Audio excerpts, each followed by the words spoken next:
예수 그리스도로부터 은혜와 평강이 함께 하시기를 축원합니다. 오늘은 고린도 전서 9장 23절에서 27절의 말씀을 봉독합니다. 내가 복음을 위하여 모든 것을 행함은 복음에 참여하고자 함이라. 운동장에서 다름질 하는 자들이 다 달릴지라도 오직 상을 얻는 사람은 한 사람인 줄을 너희가 알지 못하느냐. 너희도 상을 얻도록 이와 같이 다름질하라. 이기기를 다투는 자마다 모든 일에 절제하느니 그들은 썩을 승리자의 관을 얻고자 하되 우리는 썩지 아니할 것을 얻고자 하노라. 그러므로 나는 다름질하기를 향방 없는 것 같이 아니하고 싸우기를 허공을 치는 것 같이 아니하며 내가 내 몸을 쳐 복종하게 하면 내가 남에게 전파한 후에 자신이 도리어 버림을 당할까 두려워함이로다 라고 하는 말씀을 가지고 상 받을 경주자의 모습이라, 상 받을 경주자의 모습이라고 하는 주제로 말씀드리려고 하는 것입니다. 오래전 1981년 아카데미 상을 받았던 영화가 있습니다. 그 유명한 불의 전차라고 하는 영화입니다. Chariots of the Fire라고 하는 영화인데요. 1924년 프랑스 파리의 올림픽 영웅이었던 에릭 리텔 청년의 이야기를 소재로 한 영화입니다. 리텔은 대학 시절부터 세계적인 단거리 성주로 성장합니다. 많은 사람의 선망의 대상이 되기도 하였습니다. 그러나 올림픽에 100m 경주가 주일로 정해지자 그는 출전을 거부합니다. 많은 영국 사람들은 출전 거부를 안타깝게 여기어 심지어는 영국에서 황태자까지 와서 좀 나가 뛰어달라고 설득을 합니다. 그러나 그는 말하기를 나는 내 조국을 사랑합니다. 그러나 나는 주님을 더 사랑합니다. 주님 앞에 예배할 시간에 경주를 못합니다. 이 소식이 전해지자 영국이 들끓었습니다. 단거리 경주의 금메달 유망주이기 때문입니다. 그 소식을 들은 동료 중에 한 사람이 월요일에 있는 400m 출전권을 가진 선수가 갑자기 못 뛰게 되어서 100m 선수에게 400m를 뛰도록 권고했습니다. 그러나 이런 일은 말도 안 되는 것입니다. 올림픽이 장난이 아닙니다. 이거는 안 되는 일입니다. 그러나 두 사람의 합의하에 400m 경기에 이제 에릭 리텔은 출전하게 됩니다. 물론 준비도 없었습니다. 연습도 없었습니다. 결국 400m 경기에서 그는 금메달을 따게 되었습니다. 그는 기자들의 질문에 말합니다. 어떻게 단거리 선교가 중거리 선수에 그것도 금메달을 따게 되었느냐고 물었을 때에 그는 말하기를 200m는 내 힘으로 뛰었지만 나머지 200m는 주님이 띄워줬습니다. 그런데 그 에릭 리텔의 400m 경주의 기록은요, 16년 동안 유지하고 있습니다. 그 전까지의 누구나 그 실력을 깨지 못했다고 하는 것입니다. 그래서 온 세상이 떠들썩했습니다. 세계적으로 유명한 선수가 되었습니다. 그는 대학을 졸업하고 그 명예를 뒤로 두고 아버지의 뒤를 따라 중국 선교사가 됩니다. 거기서 20년 동안 모진 고생을 하면서 선교 사역을 하다가 2차 대전 말에 일본인 수용소에서 중국인들을 돕다가 병에 걸려 병이 악화가 되어서 하나님 나라로 가게 되었습니다. 이것을 영화로 만든 것이 불의 전차라고 하는 것입니다. 에릭은 주님의 십자가의 사랑에 너무나 감사해서 그 응답으로 일편단심 주님을 사랑했다라고 하는 것이 그의 일생이라고 하는 것입니다. 여러분, 우리 인생을 어디에다 비교해야 되겠습니다. 성경은 너희 인생이 무엇이뇨? 아침에 보이다가 없어지는 안개라고 했습니다. 불의 꽃이라고 했습니다. 행님과 나그네에 비교하기도 합니다. 그러나 사도 바울이 줄겨 쓰는 비유는 인생은 절대 충성하는 군인과도 같다. 선한 싸움을 싸우는 군인과 같다. 그리스도의 군사라는 것입니다. 또는 농부의 인내를 배우러 갑니다. 씨를 뿌리고 조용히 결실의 가을을 기다리는 농부라는 거예요. 그러는가 하면 사도 바울이 가장 잘 쓰는 비유가 신앙생활이란 경주자이다. 운동장에서 뛰는 경기자의 모습을 통해서 신앙인을 비유하고 있다라고 하는 것입니다. 여러분, 한번 더 생각해 보면 현대인의 문제가 무엇입니까? 소유의 문제도 아니고 분배의 문제도 아니고 복잡한 것 같은 알고 보면 허무의 문제라는 거예요. 무엇을 위해 물질을 가져야 하나? 얼마를 가져야 하나? 그것과 나와는 어떤 관계가 있느냐? 현대인은 허무에 휩싸여 있습니다. 안정을 원합니다.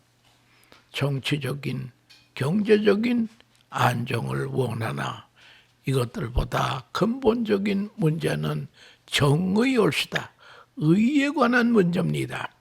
정치적, 경제적 안정을 원하지만 의를 떠난 경제나 정치가 문제가 된다는 것입니다.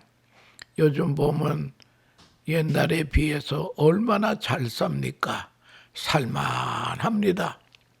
그런데 왜 많은 사람들이 자살을 하고 있습니까? 서울에서만도 매일 자살하는 수가 40~50명이 된다라고 하는 것입니다. 그 깊은 곳에 허무가 있습니다. 또 의의 문제가 있습니다. 의는 힘, 권력을 말합니다마는 사실은 믿음의 문제입니다. 아무도 믿을 수가 없다는 거예요. 철없는 사람이나 믿는 것이라고 합니다. 이 세대를 믿음이 없는 세대라고 말하고 있습니다. 부부 문제로 상담을 온 두 부부가 이야기를 들어보니 남편이 아주 못됐습니다. 못된 남편이 가진 특징을 다 가지고 있어요. 그래서 아기가 셋이 있는데도 불구하고 불갑을 이혼해야 되겠다는 것입니다. 그래서 내담자에게 목사님이 묻기를 그래도 남편에게서 한 가지라도 좋은 점이 있지 않겠습니까? 그랬더니 그 여인의 말이 목사님, 우리 남편이 거짓말만 안 하면 살겠습니다. 술을 마셔도 좋고 손찌검을 해도 좋고 바람을 피워도 좋은데 거짓말 하는 데는 정이 떨어집니다. 역시 믿음의 문제올시다. 바울은 경기자의 모습으로 인생을 논하고 있습니다. 그러면 경기자의 모습, 특별히 오직 상을 얻을 경주자의 모습은 어떤 모습입니까? 이것을 우리가 좀 배워야 될 것입니다. 첫째는 향방 없는 자가 되지 말라. 목적과 선행지를 말하는 것입니다. 퍼포즈는 목적입니다.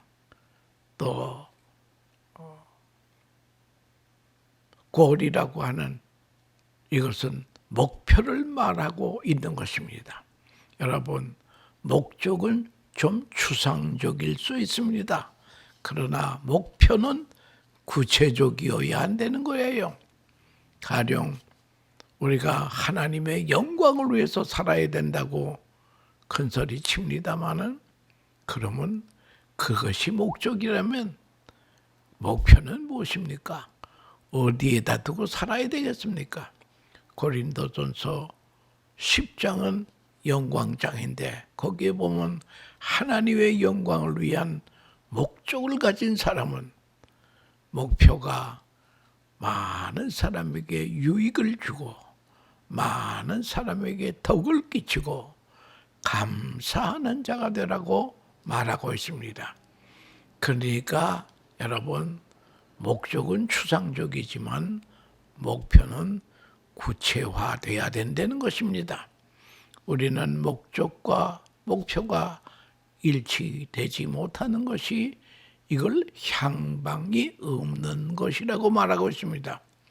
가령 어떤 목사님이 이제 기차를 탔는데 필라델피아 가는 기차를 타는 줄 알았더니 책을 보다가 한참 바깥 경치를 보니까 이게 필라델피아로 가는 경치가 아니에요. 물어보니까 이게 보스턴으로 향해 가는 차라는 겁니다. 그래서 다음 정거장에서 내려서 차를 바꿔 탔다라고 하는 말이 있습니다. 여러분, 아무리 바빠도 기차는 바로 타야죠. 목적과 목표가 같아야 된다는 것입니다.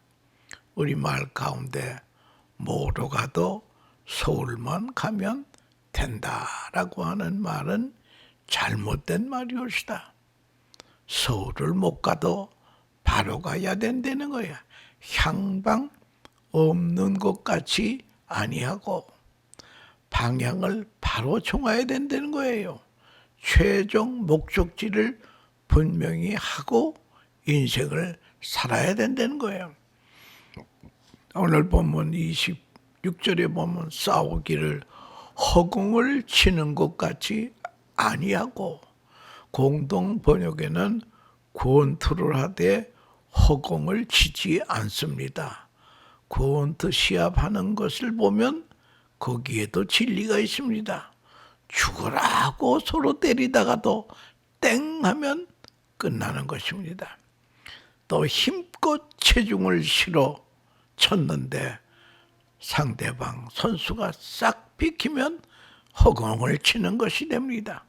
그러면 힘이 쫙 빠진다는 거예요. 우리가 무엇을 위해서 싸우는지 대상이 분명해야 됩니다. 누구를 위해 종을 울리나? 돈은 왜 버는 겁니까? 공부는 왜 하는 것입니까? 그것이 정해져야지 허우적거리기 때문에 실망으로 끝난다라고 하는 것입니다. 그 다음에 신앙의 경주자의 두 번째는 원칙을 지켜야 됩니다. 디모데후서 2장 5절에 경기하는 자가 법대로 경기하지 아니하면 멸관을 얻지 못할 것이요 라는 말씀이 있습니다. 모든 경기에는 규칙이 있습니다. 법이 있습니다. 법을 지켜야지 지키지 아니하면 아무리 노력을 해도 허공을 치는 거에 불과되는 것입니다. 문제는 법대로 하지 않은 데에 문제가 있습니다. 구원트 시합하는 것을 볼 때도 그 해설하는 사람 말이 재미가 있습니다. 저 사람은 훈련을 잘못 받았습니다. 법대로 하는 훈련을 못 받았습니다. 계속 파울이 나옵니다. 법대로 하는 것이 하루아침에 되는 것은 아닙니다. 법대로 하는 훈련을 거쳐야 된다는 것이며, 불법이 몸에 익어 있는 사람이 있습니다. 이것이 문제입니다. 그리고 사도 바울은 세 번째가 이기기를 다투는 자마다 절제하나니라고 하는 말이 있습니다. 모든 운동은 절제가 필수 조건입니다. 5분 시합을 두기 위해서 얼마나 많이 준비합니까? 피나는 절제를 합니다. 그래서 박수를 보내는 것입니다. 우리나라의 김연아 선수, 정말 그 올림픽에 나가서 피겨 스케이팅을 하는 걸 볼 때에 얼마나 참 아름다웠습니까? 그만큼 되기 위해서는 피나는 훈련, 절제 훈련을 했기 때문에 우승한 선수에게는 박수를 아끼지 아니하고 보내는 것입니다. 절제를 모르면 운동 선수는 못 되는 것입니다. 여러분, 운동 선수가 우승하는 것은 기적은 아닙니다. 절제의 결과라고 말합니다. 마음대로 먹지도 못하고 마음대로 자지도 못하고 심지어 생각도 마음대로 하면 안 됩니다. 생각의 절제가 필요합니다. 게으름도 정욕도 이겨야 된다는 것입니다. 이기고야 저걸 이길 수 있다는 거야. 이걸 이기고야 저걸 이길 수 있다는 거예요. 소위 그 타임 매니지먼트도 중요합니다. 몇 시에 일어나고 몇 시에 자고. 우리나라가 과거에 마라톤이 시원치 않을 때가 있습니다. 그래서 외국에서 코치를 청빙합니다. 아니, 마라톤 코치를 청빙한다? 우리 생각에는 마라톤이라고 하는 것은 냅다 뛰면 되는 것이지 무슨 코치가 필요하겠나 하지만 무식한 이야기 옳시다. 사람이란 능력에 한계가 있습니다. 사람이 가진 에너지를 적절히 배분해야 된다는 거예요. 그러니까 마라톤도 타임 매니지먼트를 잘 알아야 됩니다. 골인하고는 쓰러져야 됩니다. 힘이 남아 돌았으면은 잘 못 뛴 선수라고 하는 것입니다. 결승점에서 힘을 다 쏘야 잘한 선수. 옛날 멜번 올림픽 대회에서 이창원 선수가 골인하자마자 쓰러졌습니다. 그 사람은 정말 타임 매니지먼트를 잘한 사람이옵시다. 여러분, 우리의 인생을 어떻게 살고 있습니까? 내가 가진 정력, 재주, 시간, 능력, 내 의에 맞게 절절히 배분해야 됩니다. 경기에 그 해프타임이라는 말이 있습니다. 인생도 전반기가 있고 후반기가 있습니다. 해프타임이 있습니다. 사도 바울은 복음을 위하여 복음에 합당하게 살기 위하여 의의 면류관을 얻도록 그는 해프타임을 잘 활용하였습니다. 그래서 의의 면류관을 얻었습니다. 의의 면류관을 얻을 자는 절제하는 인생이 되어야 되는 거예요. 무조건 최선을 다해야 되는 것이 아닙니다. 절제할 줄 알아야 된다는 거예요. 오늘 본문 고린도 전서 9장 25절에 보면 이기기를 다투는 자마다 모든 일에 절제하나니라고 했습니다.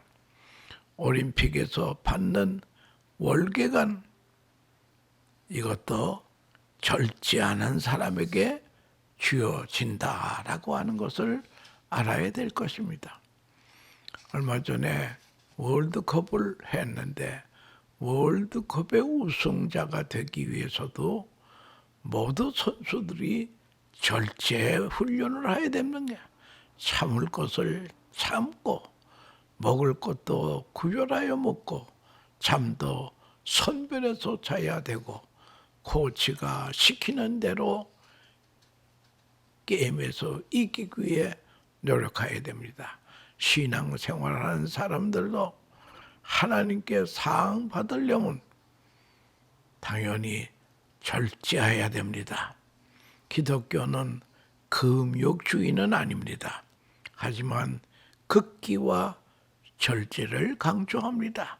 필요한 것입니다.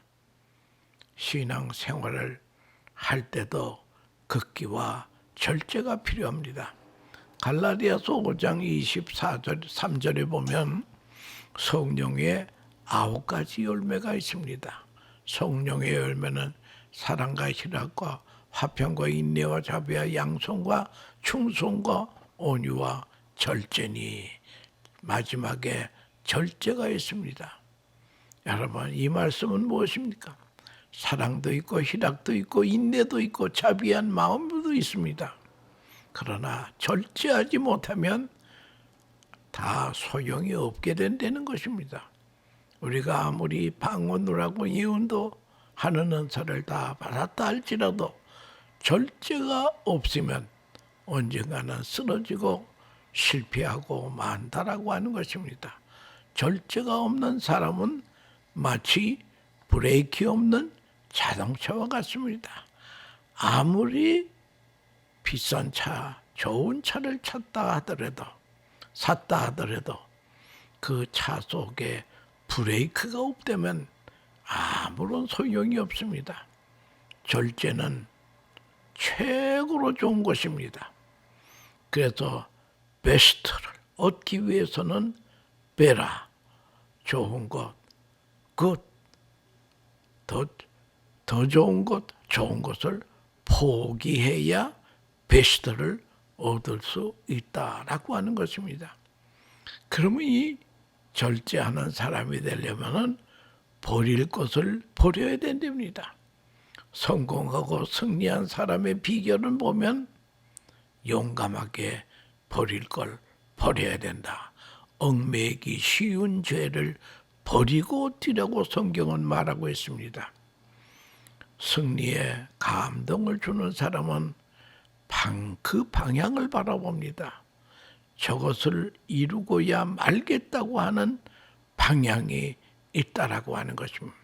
가치관이 분명하다고 하는 것입니다. 내가 저것을 향해 산다. 이 참는다고 하는 말이 헬라 말로 마크루 투미아라고 하는 것입니다. 이 말은 죽을 때까지 참는다는 것입니다. 옛날 모세는 30세에 하나님의 부름을 받습니다. 내가 백성을 인도할 생각이 있다라고 했습니다. 그러나 그 사람은 사람을 때려 죽이는 혈기가 아직 있습니다. 그 혈기 가지고는 민족의 지도자가 될 수 없습니다. 그래서 승리의 사람이 되기 위해서는 혈기를 다 빼야 된다는 거예요. 40년 광야에서 양떼를 그립니다. 이 혈기 빼는데 40년이 걸렸다는 거예요. 그래서 그는 지구상에서 제일 온유한 사람이 되었다. 그는 미디안 강우에서 처갓집 양을 칠 때에도 그 양이라고 하는 동물은 세상에서 가장 온유한 동물이었다. 그 양을 접촉하면서 그는 겸손과 온유를 터득하게 됩니다. 만약 모세가 미디안 광야에서 40년간 호랑이를 길렀다면 성격이 아마 과격해졌을 거예요.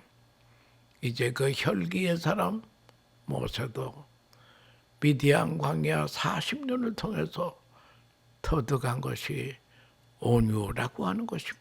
온유 겸손이 혈기의 사람이 온유 겸손의 사람이 되는 것이 바로 제2의 인생을 산 모세였다고 하는 것입니다.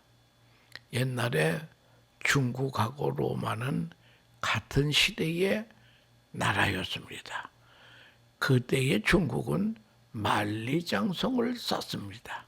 우리끼리밖에 모릅니다. 그 나라 로마는 그 당시에 길을 닦았습니다. 중국이 온 세계를 지배한 것이 아니고 로마가 온 세계를 지배하지 않았습니까? 앞을 바라보면서 참고 갈 때에 감동스러운 승리의 사람이 된다라고 하는 것입니다. 모세가 이스라엘의 감동 사람이 된 이유는 모세가 시내 산을 6번이나 올라갔다 내려왔다 했습니다. 거기서 십계명을 받습니다. 성막의 설계도도 받습니다. 그는 율법도 받습니다. 그러니까 십계명, 율법, 성막 설계도 3가지를 받았습니다. 어제는 노예였지만 이제는 우리는 자유인이다. 율법의 613가지의 율법을 지키자고 했습니다. 여러분, 분명한 자기대로의 철학이 있었습니다. 목표와 방향과 방향이 정해지는 그 철학이 귀하다고 하는 것입니다. 여러분, 사도 바울은 우리의 신앙 생활을 경기자에 비유했습니다. 첫째는 향방 없이 가지 말자는 거예요. 목적과 목표가 일치해야 될 것이고, 목표는 추상적이 아니라 구체적이어야 된다는 거예요. 다음에 2번째는 법대로 경기해야 되네. 법을 무시하고 경고하면 완전히 몰수당한다는 것이에요. 3번째는 절제 훈련이 있어야 된다. 여러분, 우리가 사는 인생을 일생이라 그럽니다. 그는 한 번밖에 안 가는 인생이라는 거예요.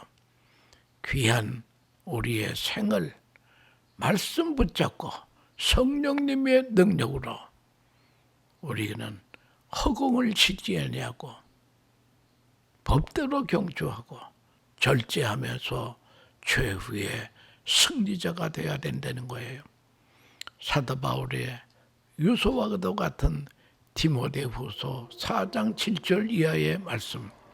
내가 선한 싸움을 싸우고 달려갈 길 다 달려가고 믿음을 지켰으니 이제 후로는 의의 면류관이 예비되었으므로 여러분, 최종 승리의 면류관을 얻는 복된 하나님의 백성들 다 되시기를 축원합니다. 감사합니다.